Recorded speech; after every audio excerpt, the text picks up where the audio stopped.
우리 오늘 말씀 보겠습니다. 말씀은 사사기 6장 11절에서 12절 말씀입니다.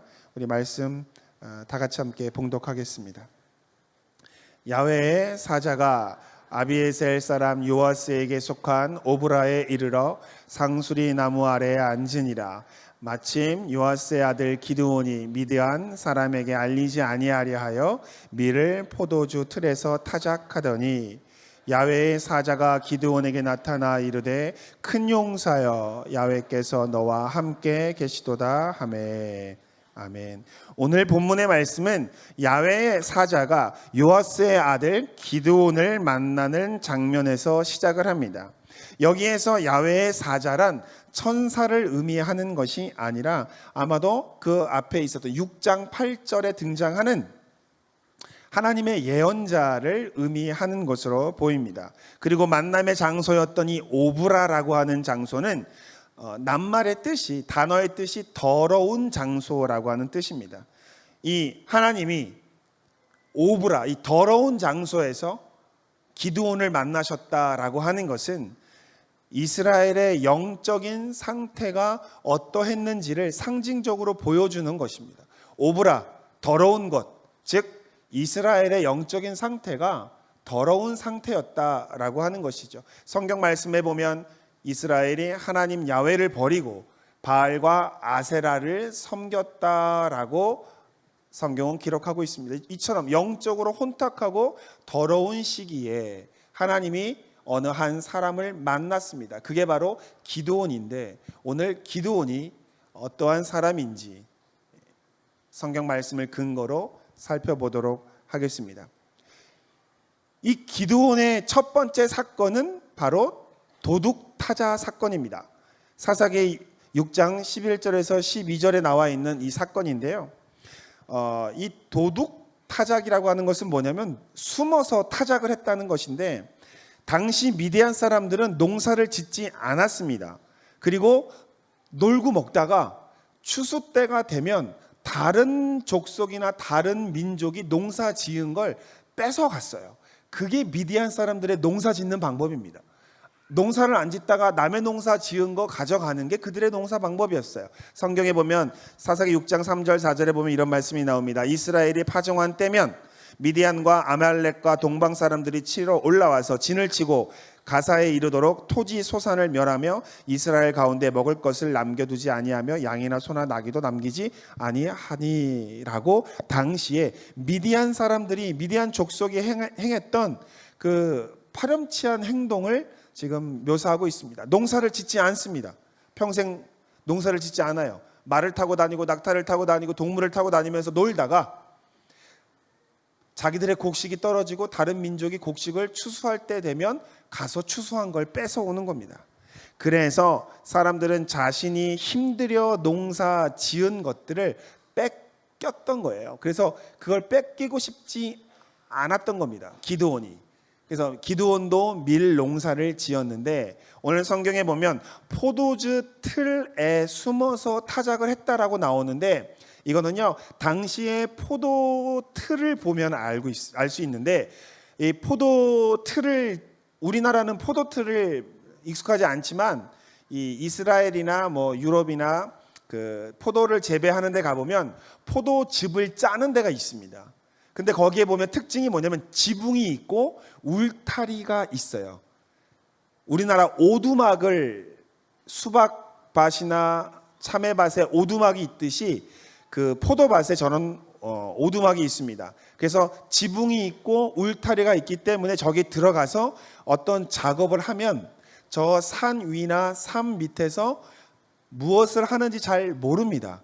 그래서 포도주 틀에 숨어서 타작을 했다라고 하는 것은 이러한 상황을 설명해 주는 것이죠.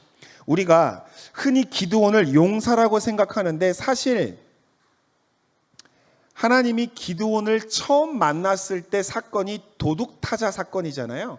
그러면 이 사건을 통해서 보면 기드온은 문제나 어떤 그런 그 문제가 있으면 장애가 있으면 그거를 극복하거나 맞서는 사람이기보다는 그걸 피하거나 회피하는 성향이 있었던 사람입니다. 이왕이면 미디안 사람들의 눈에 띄지 않게 추수를 하는 것이 본인의 신상에 좋다라고 생각했었던 것이지요. 나름 이해가 되는 판단과 결정입니다. 그런데 이처럼 문제를 피하고 회피하면 문제의 근원을 해결할 수가 없었습니다. 그래서 매년마다 도망가야 되고 매년마다 숨어서 타작을 해야만 하는 것이었습니다. 그런데 기드온이 이렇게 숨어서 문제를 해결하기보다는 숨어서 미를 타작했었던 근본적인 이유는 하나님의 함께 하심에 대한 불신이 기드온에게 있었어요. 기드온이 하나님의 사자를 만나자마자 한 이야기가 6장 13절입니다. 6장 13절에 보면 이렇게 나옵니다. 기드온이 그에게 대답하되 오 나의 주여 야훼께서 우리와 함께 계시면 어찌하여 이 모든 일이 우리에게 일어났나이까. 그가 하나님에게 던진 첫 번째 질문은 하나님이 우리와 함께 하신다면 어떻게 이 모든 일이 우리에게 일어날 수가 있습니까? 라고 하는 불만 섞인 항변이었습니다. 기드온은 하나님이 이스라엘과 함께 하신다는 사실을 느낄 수가 없었어요. 옛날부터 조상 때부터 하나님이 너희와 함께 하신다라는 걸 들어왔는데 자기가 경험하고 있는 현실을 볼 때에는 하나님은 자기와 함께 하고 있다고 하는 것을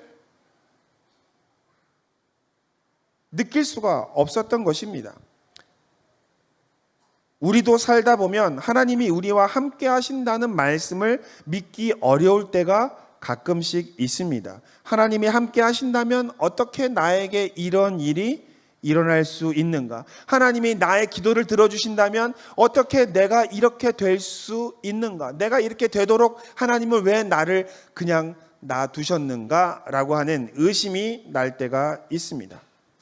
그런데 이 중에도 감사한 건 뭐냐면 우리가 하나님을 의심하더라도 하나님이 우리를 떠나지 아니하시고 우리를 지켜보고 계신다는 거예요. 이게 저와 여러분들에게 위로가 되고 격려가 되기를 주의 이름으로 축원을 드립니다. 누군가가 나를 의심한다면 내가 옆에 있고 싶겠어요? 있고 싶지 않겠죠. 그런데 하나님이 우리 옆에 계신지를 의심할 때라도 떠나지 않고 지켜보고 계신다라고 하는 것입니다. 하나님이 기드온을 찾아갔을 때 기드온은 아직 용사가 아닙니다. 아직 용사라고 인정받을 만한 행동을 한 적이 없어요. 그런데도 불구하고 하나님은 그에게 찾아가서 그를 큰 용사라고 선포해 주셨습니다. 그는요 아직은 큰 용사가 아니었다고 제가 말씀을 드린 이유는 뭐냐면 하나님이 그에게 아버지가 섬기고 있는 그 산당의 우상을 파하고 아세라 목상을 불태우라고 하나님께서 말씀하셨어요. 그런데 그걸 기드온이 행하기는 행하는데 언제 행하냐면 낮에 행하는 게 아니라 밤에 행합니다. 근데 왜 밤에 행했는지를 성경은 이렇게 기록합니다. 사사기 6장 27절에 보면 이에 기드온이 종 10사람을 데리고 야훼께서 그에게 말씀하신 대로 행하되 그의 아버지의 가문과 그 성읍 사람들을 두려워하여 이 일을 감히 낮에 행하지 못하고 밤에 행하니라. 미디안이 두려워서 포도즙을 짜는 틀 밑에서 밀을 타작했었어요. 그런데 이번에는 아버지와 가문과 동네 사람들이 두려워서 낮에 행하지 못하고 밤에 행하는 모습을 기드온이 보이고 있습니다. 여기에서 우리는 기드온이 강한 용사라고 말하기보다는 아직까지 겁과 두려움에 환경에 영향을 많이 받는 사람이었다라고 하는 것을 알 수가 있습니다. 여러분, 세상 사람들은 두려워하고 겁 많은 사람을 선택하지 않습니다. 이왕이면 용기 있고 용맹스러운 사람을 선택할 거예요. 그런데 하나님은 오늘 용사로서 자격이 없어 보이는 기드온을 택하셨던 것입니다. 그러면 하나님은 왜 이 기드온을 택하셨을까요? 이렇게 숨어서 두려워서 겁이 많아서 숨어서 행하는 사람이었는데 하나님은 왜 그를 택하셨을까요?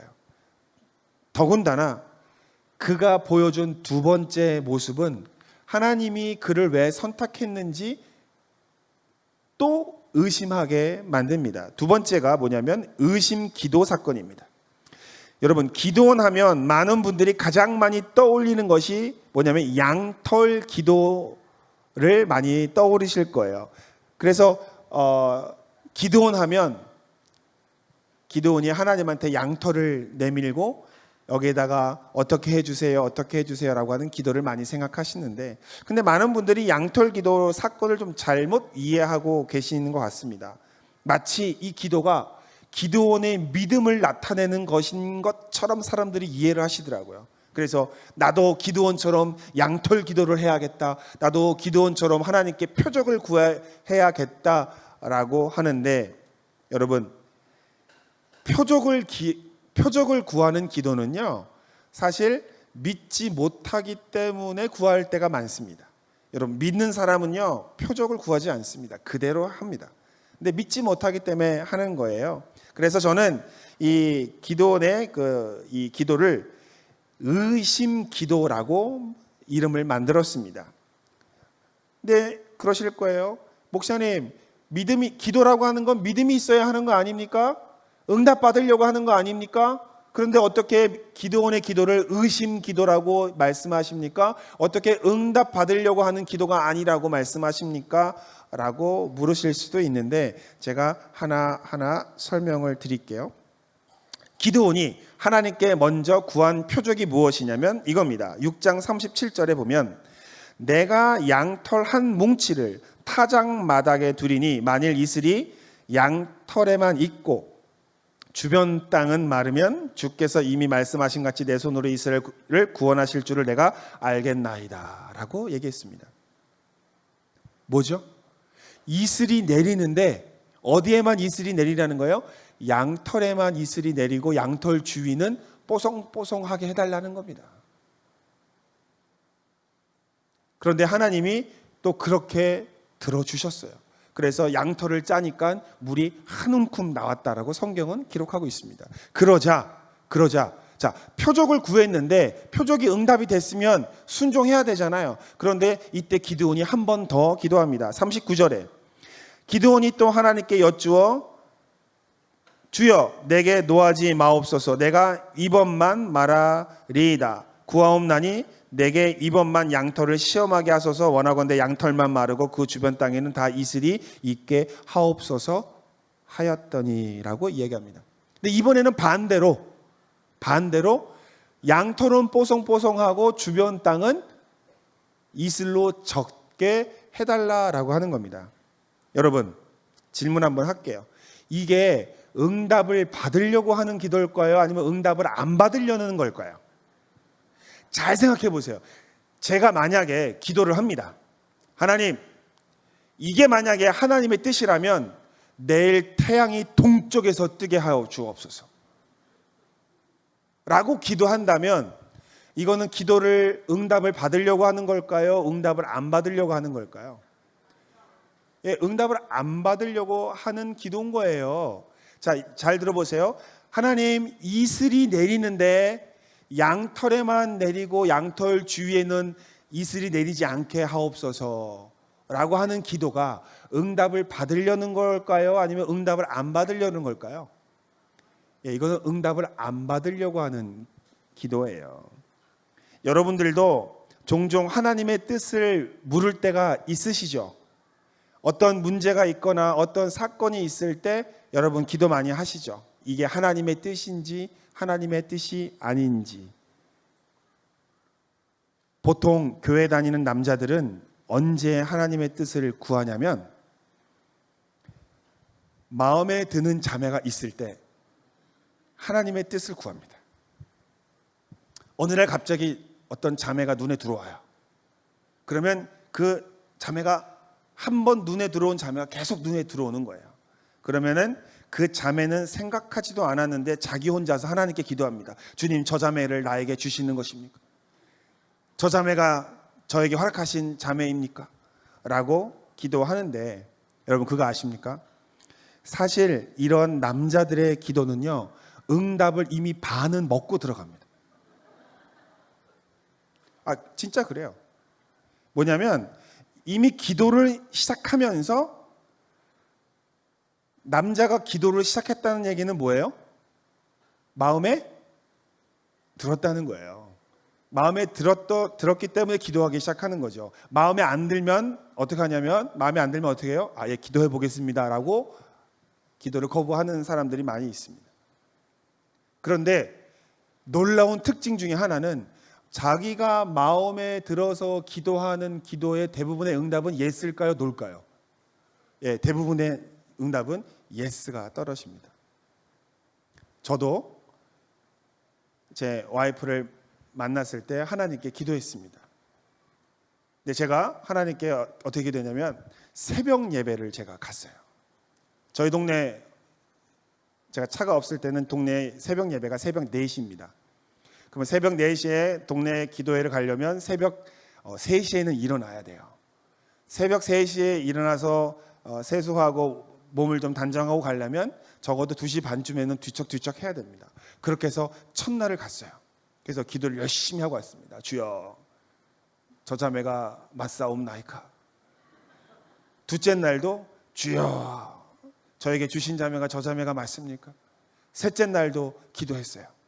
그런데 셋째 날 기도하고 돌아오는데 그런 생각이 들더라고요.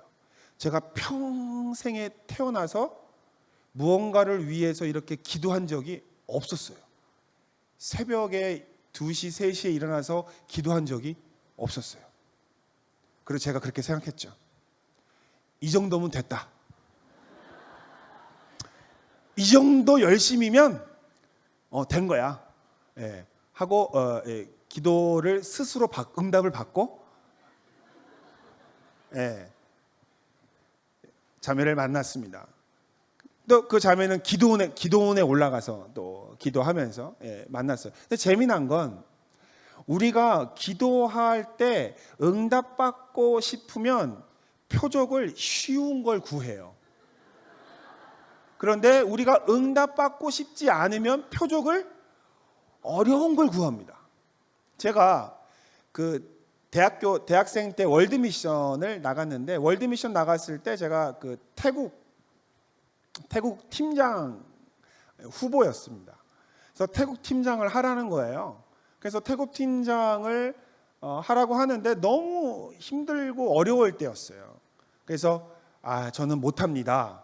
저는 할 수가 없습니다. 왜냐하면 그때 대인 기피증이 있었습니다. 사람들 만나고 싶지 않았을 때였는데 저보고 팀장 하라니까 전 못합니다. 그런데 그 선배 그 전대 팀장이 저에게 그러는 거예요. 너 신학생인데 어떻게 기도도 안 해보고 나한테 곧바로 안 한다고 이야기를 하느냐? 기도는 해봐야 되지 않느냐? 네가 신학생 맞느냐? 그러는 거예요. 그래서 듣고 보니까 또 그래요. 기도는 해야 알았습니다. 그러면 기도를 하겠습니다라고 하고서 하나님한테 기도를 했어요. 하나님, 제가 태국 팀장이나 가당키나 합니까? 사람이 싫어서 대인 기피증이 있는 제가, 사람에게 상처가 있어서 사람들을 만나고 싶지 않은 제가 팀장이라니요. 말도 안 됩니다. 하나님, 만약 이게 하나님의 뜻이라면 제가 요구하는 것을 들어주십시오. 그때 머릿속에 딱 하나가 떠올랐어요. 뭐가 떠올랐냐면 1년 동안 보지 못했던 친구의 얼굴이 떠올랐어요. 그래서 제가 하나님께 기도했습니다. 하나님, 이게 만약 하나님의 뜻이 맞다면 1년 동안 보지 못했던 내 친구를 주일날 만나게 하옵소서.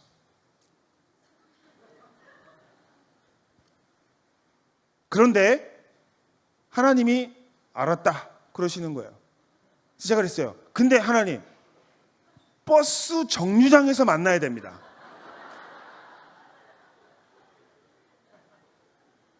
그러고 나서 제가 기도를 마쳤어요. 그러고 나서 제가 정한 날 교회를 왔습니다. 교회를 왔는데 보통 저는 집이 등촌동이어서 그 당시에 326번을 타면 교회에 왔습니다. 영등포 지나서 63빌딩 지나서 쌍둥이 빌딩 지나서 교회 앞으로 오는 326번을 탔는데 그 버스를 딱 타면 1시간 정도 걸려요. 교회 그 대학부 예배가 1시였으니까 1시 정도에 오면은 집에서 한 12시 정도에는 버스 타야 1시에 오잖아요. 그런데 제가 일부러 타던 시간에 늦게 탔습니다. 그 있잖아요. 늘 타던 시간에 타면 하나님이 그 시간에 맞춰서 거기다가 갖다 놓을 것 같아가지고 그래서 30분을 늦게 탔습니다. 그리고 저희 동네를 거쳐서 영등포를 거쳐서 63빌딩에 딱 코너를 도는데 그 있잖아요. 느낌이 이상한 거. 그 느낌이 이상해요. 이상해가지고 제가 어떻게 했냐면 쌍둥이 빌딩에서 내렸습니다. 자, 이 정도면 제가 응답을 받으려고 했던 걸까요? 응답을 안 받으려고 했던 걸까요? 예, 응답을 안 받으려고 했던 거죠. 그래서 저는 느긋한 마음으로 쌍둥이 빌딩에 내려서 건널목을 건너가려고 쌍둥이 빌딩에서 문을 탁 내려 326번에 자동문이 쫙 열리고 딱 내리는데 저 뒤에서 그 인간이 저를 향해서 사무엘 하고 손을 흔들면서 저에게 달려오는 모습을 제가 보면서 그 인간이 얼마나 원망스러웠는지 그래서 제가 이게 하나님의 뜻이구나 라고 깨달았던 적이 있습니다. 그런데요, 그때 저희 팀이 이상한 팀이었어요. 이상한 팀이었어요. 굉장히 이상한 팀이었는데 뭐냐면 그 스튜디오스 항공운항과에 다니는 자매가 이뻐요. 진짜 이뻐. 이쁜데 지가 못생겼다고 생각하는 애가 들어왔어요. 그 다음에 연대 물리공학과를 다니는 애가 지가 바보라고 생각하는 애가 들어왔어요. 그래서 야, 너 왜 바보야? 연대 물리공학과 가는데 야, 그거 똑똑해야 가는 거 아니야? 그랬더니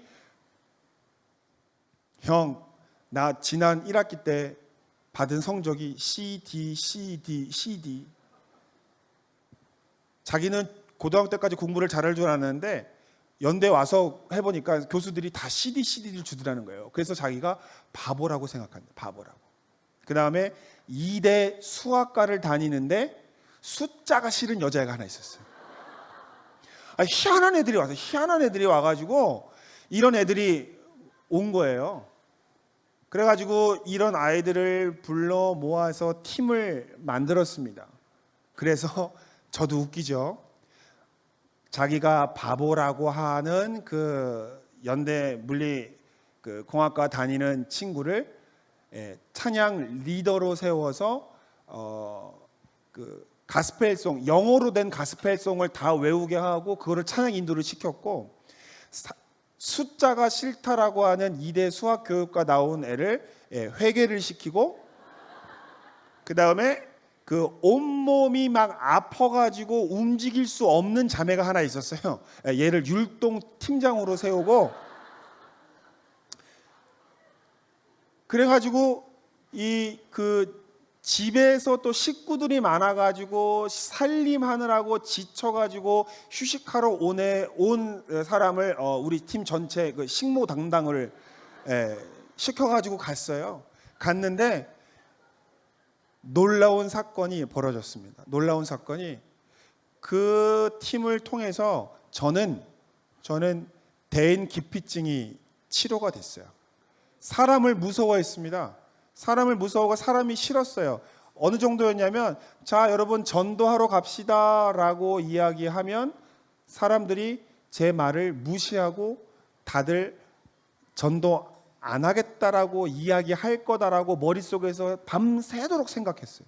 그러니까 사람들한테 뭘 얘기할 수가 없었죠. 그런데 우리 팀이 어떤 팀이냐면 전도하러 갑시다라고 하면 발딱발딱 일어나는 거예요. 게다가 쓰러져라고 하잖아요. 그러면 애들이 진짜 쓰러져요. 죽은 듯이 쓰러져. 근데 그 아이들이 제 말을, 후배들이잖아요. 제 후배들이 제 말을 들어주는 거예요. 그래서 어떠한 부탁이라도 다 들어주는 걸 통해서 제가 마음이 치료가 됐어요. 그리고 그 자리에 왔었던 다 이상한 친구들, 자기가 바보라고 생각하고 몸이 아프다고 생각하고 자기가 수학 싫어한다는 친구들이 다 하나님 안에서 치료를 다 받고, 그 다음에 항공운항과 다니는 그 자매도 우리가 너무나 사랑해주고 이뻐해주니까 그제서야 자기가 정말 사랑받기에 합당한 사람인 것을 깨닫고 회복되는 역사들이 있었습니다. 그래서 그 친구들이 우리 팀, 태국 팀 가를 만들었어요. 태국 팀 가. 팀을 위한 노래를 만들었는데 그 노래 가사가요, 장난이 아닙니다. 거의 혁명적인, 교회에서 한 번도 불러보지 못하고 들어보지 못한 혁명가를 불렀어요. 걔네가 어떻게 했냐면, 민족의 태양이시며 결의의 지도자이신, 그 다음 뭐가 나올까요?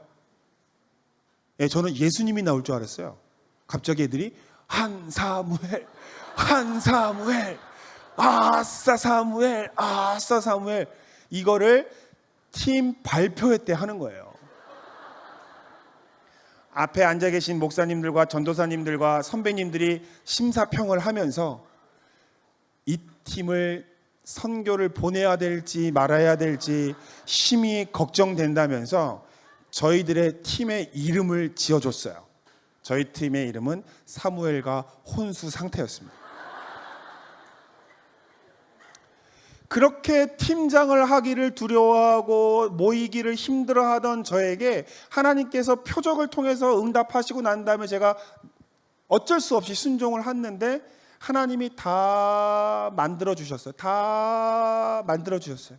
그래서 저의 아픔도 치료하고 우리 팀원들의 아픔도 다 치료해서 정말로 은혜로운 단기 선교를 다녀온 기억이 지금도 제 마음속에 남아 있습니다. 하나님은 그러신 것 같아요. 우리는 강한 사람을 택합니다. 세상 사람들은 잘난 사람을 택해요. 스펙이 좋은 사람을 택하는데 하나님은 스펙 좋고 잘난 사람보다는 다른 걸 원하시는 것 같아요. 세상 사람들에게 능력이 최고 기준이라면 하나님에게는 무엇이 최고 기준이냐면 순종인 줄 믿으시길 주의 이름으로 축원을 드립니다. 기드온이 비록 용기가 없었어요. 겁이 많았어요. 하지만 어쨌든 간에 밤에 하나님의 말씀대로 행하기는 했으니까, 하나님의 말씀을 담대하게 용감하게 하지는 못했어도 몰래 하기는 했으니까, 그나마 순종의 가능성이 있었기 때문에 하나님이 기드온을 선택하셨다고 저는 생각합니다. 그런데 하나님은요, 기드온 한 사람만 선택하지 않으시고 300명이라고 하는 사람들을 선택했습니다. 300명의 정체에 대해서 한번 살펴보겠습니다. 우리 흔히들 기드온의 300용사라고 이야기합니다. 그런데 이 또한 오해입니다. 저들이 용사인지 아닌지 제가 오늘 설명해 드릴 텐데 한번 보십시오. 하나님께서 이 미디안 사람들과 싸우자라고 이야기하니까 기드온이 나팔을 불자 32,000명이 몰려왔습니다. 그런데 너무 많으니까 두려운 자를 집에 돌아가라라고 하니까 22,000명이 돌아가고 10,000명이 남았습니다. 10,000명이 남은 중에 하나님이 기드온에게 기준을 두 가지를 제시하시죠. 무릎을 꿇고 물을 먹는 자, 또 개처럼 물을 핥아 먹는 자들만 남겨라 라고 했더니 그들이 바로 300명이었습니다. 근데 저 어렸을 때 주일학교 때 배웠던 게 뭐냐면, 무릎을 꿇고 강아지 개처럼 물을 핥는 사람들은 언제든지 싸움을 할 수 있는 용사다라고 배웠는데, 그런데 나중에 성경을 알고 공부를 해보니까 이게 과연 용사인가라고 하는 의심이 들기 시작했습니다. 그들은 왜 무릎을 꿇고 개처럼 물을 핥아 먹었을까요? 무릎을 꿇었고 개처럼 물을 핥았다라고 하는 건 무엇을 의미하는 걸까요? 그걸 위해서 제가 사진 몇 장을 준비했습니다. 한번 보시죠. 자, 밀림, 초원입니다. 초원에서 코끼리들이 물을 먹고 있는데 어때요? 굉장히 편안하게 물을 먹고 있죠. 다음 사진이요. 또 그 코끼리들이 장난을 치고 있습니다. 경계하는 모습이 있어요, 없어요? 없습니다. 왜 코끼리들은 저렇게 물을 먹을 때 무릎을 꿇거나 아니면은 개처럼 물을 핥아먹지 않고 지네 마음대로 놀면서 먹을까요? 그것은 저 초원에서 코끼리를 당할 동물이 없습니다. 자, 초원의 왕이라고 하는 동물이 있습니다. 누구죠? 뭐죠? 사자죠. 사자들 한번 보여주십시오. 사자들이 물을 먹을 때 저렇게 먹습니다. 막 들어가서 막 먹어요. 그런데 제가 동물의 왕국을 보면서 이상한 사진을 한 장 봤습니다. 그 다음 사진 보여주세요. 자, 앞에 있었던 사진과 지금 사진의 차이점이 뭐죠? 앞에 있었던 사진에 보면은 사자들이 아무런 생각 없이 그냥 물을 불컥불컥불컥 먹고 있는데, 그 다음 사진에는 뭔가 지금 불안한 듯이 앞을 보면서 물을 먹고 있는데, 그 중에 제일 왼쪽 두 마리 보세요. 뭔가 지금 불안하죠? 왠지 아십니까? 원래 이 사진의 원본은 이렇게 생겼습니다. 사자들 앞에 코끼리의 무리가 물을 먹고 있었던 거예요. 그러니까는 이 사자가, 초원의 왕이라고 하는 사자가 물을 먹는데 앞에 자기보다 더 강한 코끼리가 있으니까 어떻게 먹어야 됩니까? 경계를 하면서 먹을 수밖에 없었던 거죠. 다시 한번 질문 드립니다. 300명이 왜 무릎을 꿇고 개처럼 물을 핥아 먹었을까요? 용맹해서 그랬을까요? 아니면 그들이 적들을 두려워하고 경계했기 때문에 그랬을까요? 그들은 용사였다라고 하는 것보다는 그들이 두려움 가운데 있었다라고 이야기하는 게 훨씬 더 설득력이 있는 것이죠. 그리고 이들은 용사가 될 수 없었던 게 이들에게는 무기가 없었어요. 이들이 미디안을 무찌를 때 어떻게 무찔렀죠? 횃불과 항아리만 가지고 갔습니다. 이들에게는 원래 칼과 창이 없어요. 원래 전쟁을 하던 백성이 아니라 농사 짓던 백성이에요. 기드온이 나팔을 부니까 그때서야 몰려들었던 사람들이 뿐이지 전쟁을 연습하거나 훈련받은 용사들이 아니에요. 그러니까 기드온도 사실은 겁 많은 사람이었고 300명도 사실은 겁이 많은 사람들이었다라고 하는 것이죠. 그래서 300용사라고 하는 것은 사실은 말이 안 되는 거예요. 그런데 하나님은 왜 이처럼 300명의 겁이 있는 사람들을 택하셨을까요? 나중에 보면 이들에게도 하나님의 말씀이 전달되어지고 그들이 하나님의 말씀에 순종하는 장면들이 나오게 됩니다. 하나님이 이들을 사용하신 원리는 능력의 원리가 아니라 순종의 원리였다라고 하는 것입니다. 하나님은 숫자가 많은 걸 원하지 않으셨습니다. 사사기 7장 2절에 보면 하나님이 이렇게 말씀하셨어요. 야훼께서 기드온에게 이르시되 너를 따르는 백성이 너무 많다. 내가 그들의 손에 미디안의 사람을 넘겨주지 아니할 것이다. 왜냐하면 이스라엘이 나를 거슬러 스스로 자랑하기를 내 손이 나를 구원하였다 할까 함이니라. 하나님은 자기가 스스로를 구원했다라고 하는 이야기를 할 것인 줄 알고 계셨기 때문에 일부러 약한 사람을 선택하셨던 것이에요. 여기에 또 하나의 놀라운 비밀이 하나 있습니다. 우리는 하나님이 나를 변화시키셔서 사용하신다고 생각하시죠? 하나님이 누군가를 변화시키셔서 사용하신다고 생각하실 수 있어요. 하지만 성경에 보면 누군가를 변화시켜서 사용하시기보다는 있는 그대로 사용하실 때가 더 많아요. 우리는 우리가 능력이 많아지기를 기도합니다. 우리의 스펙이 더 강해지기를 기도합니다. 하나님 이것도 필요합니다. 저것도 필요합니다. 그래야 하나님의 일을 할 수 있어요. 그래야 능력이 될 수 있어요. 라고 나의 능력과 스펙을 더 쌓기를 기도하는 기도를 많이 합니다. 그런데 여러분, 능력이 있어야 하나님이 쓰시는 게 아니라는 것을 우리는 기드온의 이야기를 통해서 알게 됩니다. 그리고 여러분을 바꾸려고 하지 마세요. 하나님이 나를 바꿔야만 쓰시는 게 아니라 내가 순종하면 하나님이 쓰시는 겁니다. 약하면 약한 대로, 강하면 강한 대로 쓰시는 것이지 약한 자를 강하게 만들어서 쓰시는 게 아니에요. 하나님은 미련해도 쓰시고 연약해도 쓰시고 나이가 어려도 가진 것이 없어도 몸이 약해도 부족한 것이 있어도 들어 쓰시는 하나님이심을 믿게 되기를 주의 이름으로 축원을 드립니다. 우리에게 필요한 건 능력이 아니라, 우리에게 필요한 건 권능이 아니라, 우리에게 필요한 건 스펙이 아니라, 우리에게 필요한 건 하나님의 말씀에 대한 순종의 가능성이요 순종의 마음이라는 것을 알게 되기를 주의 이름으로 축원드립니다. 우리가 구할 건 순종이에요. 하나님 말씀을 듣습니다. 하나님 말씀을 듣고 따르게 하옵소서가 우리의 능력이 되기를 원합니다. 여러분, 세상 사람들이 갖추고 있는 그 능력 똑같이 된다고 하는 거 하나님 쓰시는 거 아니에요. 하나님이 찾는 그 한 사람은 하나님의 음성을 듣는 사람이었어요. 사무엘 시대에 수많은 사람들이 있었습니다. 그리고 제사장이 있었지만 하나님이 찾으신 사람은 하나님의 음성을 들을 수 있는 어린 사무엘이었어요. 하나님의 음성을 듣는 한 사람은 능력의 한 사람이 아니라 귀가 열리고 마음에 열리고 하나님께 열린 순종의 사람이었다라고 하는 것을 알게 되시기를 부탁을 드립니다. 기드온은 능력이 강한 사람이 아니었습니다. 기드온은 겁이 많은 사람이었고 그와 함께한 300명도 겁이 많은 사람이었습니다. 저와 여러분은 어떻습니까?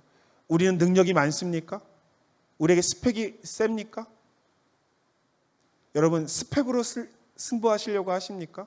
능력으로 승부하시려고 하십니까? 오늘 말씀을 듣고 능력과 스펙보다 더 중요한 건 하나님에 대한 순종이요 말씀에 대한 순종임을 깨닫게 되시기를 주의 이름으로 축원을 드립니다. 우리에게 필요한 것은 하나님이 우리와 함께 하신다는 걸 믿는 믿음과 동시에 하나님의 말씀에 순종하겠다라고 하는 결단입니다. 우리가 알고 있는 많은 사람들, 용사 같은 사람들도 사실 그 속에 들어가 보면 그들은 용사가 아니라고 하는 것을 여러분 알게 될 거예요. 세상을 이끌어갔던 많은 위대한 사람들도 우리가 볼 땐 용사고 정말 위대한 사람들이지만 그 속에 들어가 보면 그들은 한낱 연약한 사람들이라는 거 하는 것을 여러분 알게 될 겁니다. 오늘 이 말씀을 통해서 저와 여러분들에게 하나님의 은혜가 임하기를 축원합니다.